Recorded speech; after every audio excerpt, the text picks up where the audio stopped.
like to call up first Macy Petty. What a great day. Hello, everybody. My name is Macy Petty, and I am a current NCAA volleyball player. So I'm still in the middle of all those early mornings everybody's talking about. I'm also a Young Women for America ambassador. It is an absolute honor to stand here today and celebrate with y'all the passage of the Protection of Women and Girls in Sports Act through the House. Thank you, Speaker McCarthy, for having me, and Congressman Stubbe for sponsoring this bill. I worked my entire life to become an NCAA athlete. I was that girl in high school who never got to go to prom, who never got to go on these fancy vacations, because I spent my weekends on the volleyball court. I would be traveling around, going to all of these various club tournaments to try and get recruited and eventually realize my dream of playing NCAA volleyball. Now, for the sake of including those who cannot follow the most basic and fundamental of rules that girls' sports are for girls only, female athletes who sacrificed so much for their sport are being pushed out of athletics. Sadly, I have had to play my sport, volleyball, against a male at one of these volleyball tournaments while I was trying to get recruited. Men's volleyball nets are over 7 inches higher than female volleyball nets. So this athlete was playing on a net over 7 inches tall, or 7 inches shorter than he should have as a man. If you can imagine trying to play against somebody, imagine being 7 inches taller, right? It's a big difference. Suddenly, mediocre athletes can hit like All-Americans, and that's exactly what happened. These college recruiters were trying to evaluate my skills and see if I would be a good fit for their team and see the work that I put my entire life into, but instead they watched this boy slam the ball in our face time and time again. A recruiter's job, the recruiters who were watching this game, their ultimate job is to bring titles and money back to their school, right? Well, this can obviously happen much easier with a biological male on the court. So this ultimately strips the opportunity of scholarships and playing time, an issue that was supposed to have been settled 50 years ago with the passage of Title IX. So that is why I'm not going to be silent. As a female athlete, I see what sports can do for women. I see the self-confidence, the leadership training, the incredible experience of sacrificing for a goal. I will continue to speak up until all female athletes everywhere have fair competition. Today's passage of the Protection of Women and Girls in Sports Act is a great step, and I'm deeply grateful for everyone standing up here who helped make that happen. Thank you so much. And now let's hear from one of the very first women to speak up with the courageousness and talking about the unfairness, Selena Soul. Hi everyone, my name is Selena Soul, and as Speaker McCarthy said, I was one of the first to start speaking on this issue. I was forced to compete against 2 biological males in track and field in my home state of Connecticut. I raced against these athletes over a dozen times, and they would beat me out by 20 meters in the 100-meter dash every single time, without fail. I lost out on countless opportunities. Most notably, I missed out on qualifying for the 2019 New England regional meet. I was kicked out of the 55-meter finals and qualifying for the New England meet by the 2 biological males, and I was forced into the sidelines in my own event because I was at the New England meet and 2 other events where I received all New England honors. I am eternally grateful for the House Republicans for passing this bill to ensure that no other girl has to experience the pain and heartbreak that I went through my 4 years of high school, and I will be grateful to them for the rest of my life, and I will continue to fight for this issue for as long as it takes. Thank you. Thank you for your courage. And now let's hear from Taylor Silverman.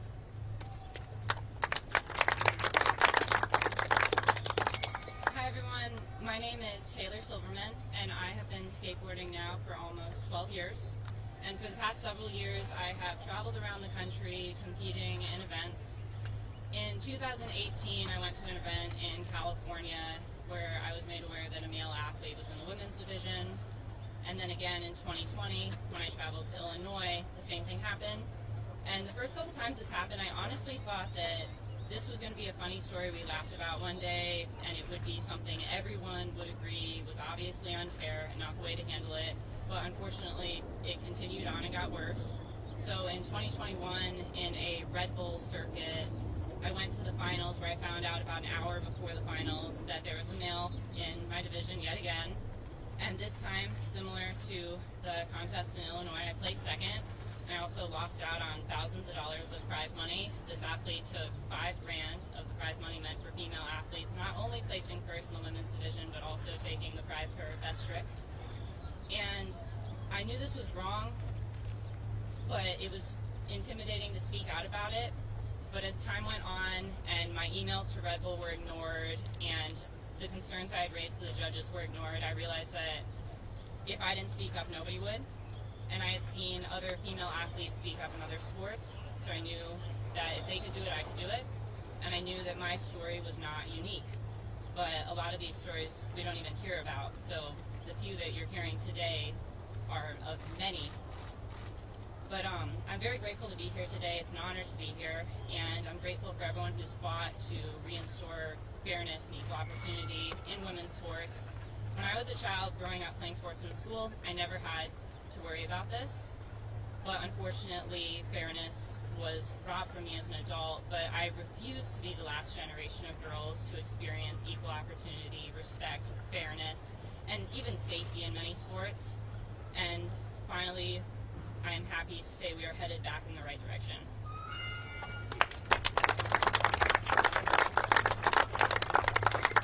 These are just three of the most courageous women, but for all the young women out there, I want you to know this. We've heard you. We will fight for you, and we will continue to fight for you. We kept our promise. Last year we pledged if we had the opportunity to be in the majority, we would bring this bill forward.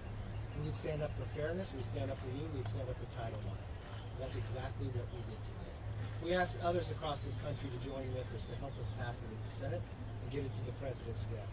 So every woman is protected in fairness and competition.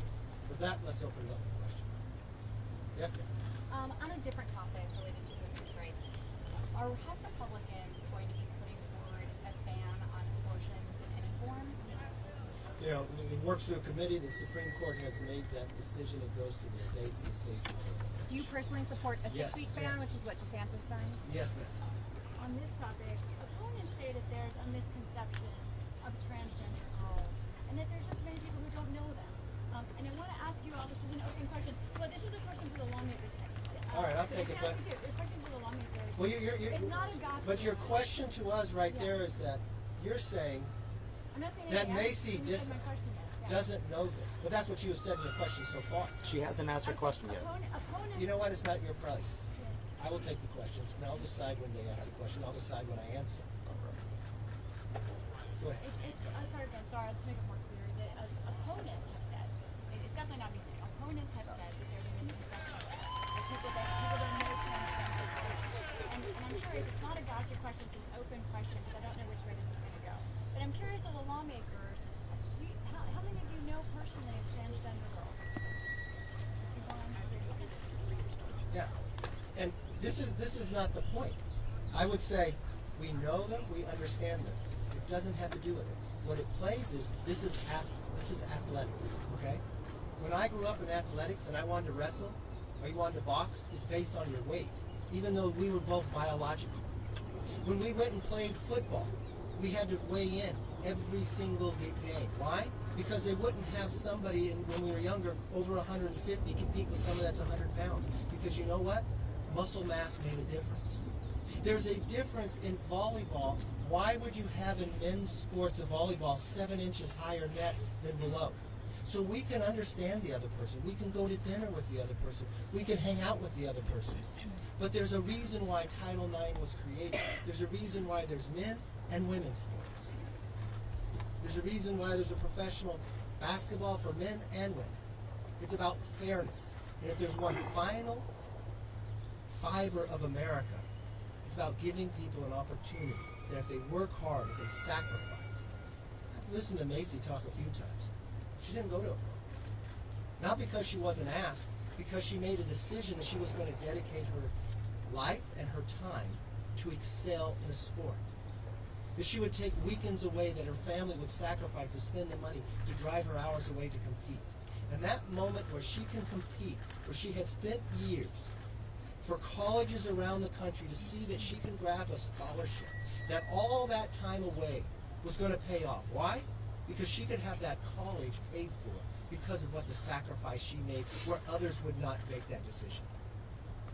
To a biological man who steps in, who that all time that he played, he now gets to play with the net 7 inches shorter. How many basketball players would love to play with the hoop a little shorter too? So it's not about whether do we know somebody. Yes, we do them. And then when we know them, we also understand biologically they're different. And it's about muscle mass and it's about fairness. Mr. Speaker? Yes. Question for you. Your colleague Brian Fitzpatrick has introduced a universal background checks bill. Is that something that you would support? Would you bring a vote to the floor about that? I haven't read the bill, but they're just like any other bill like this bill.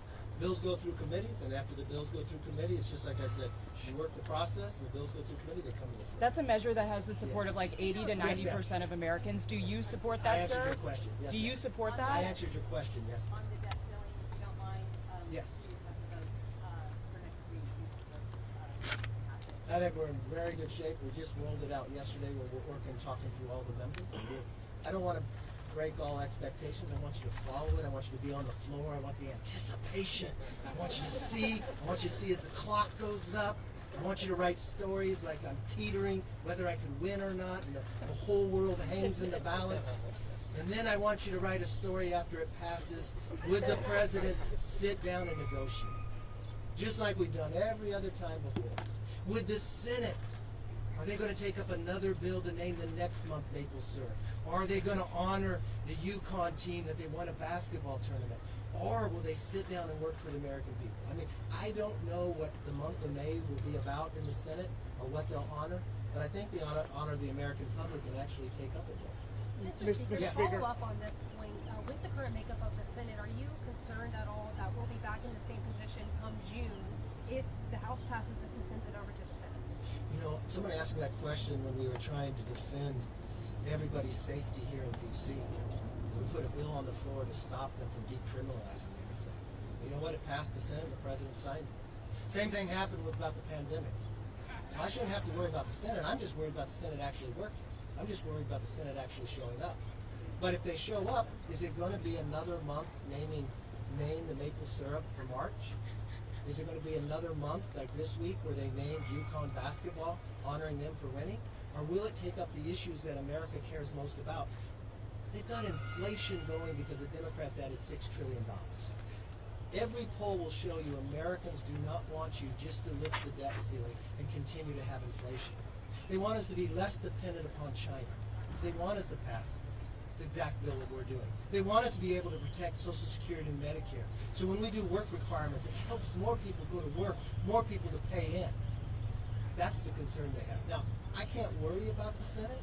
I worry about the Senate leader and Schumer, what he can do and accomplish, because he hasn't shown that he's done much.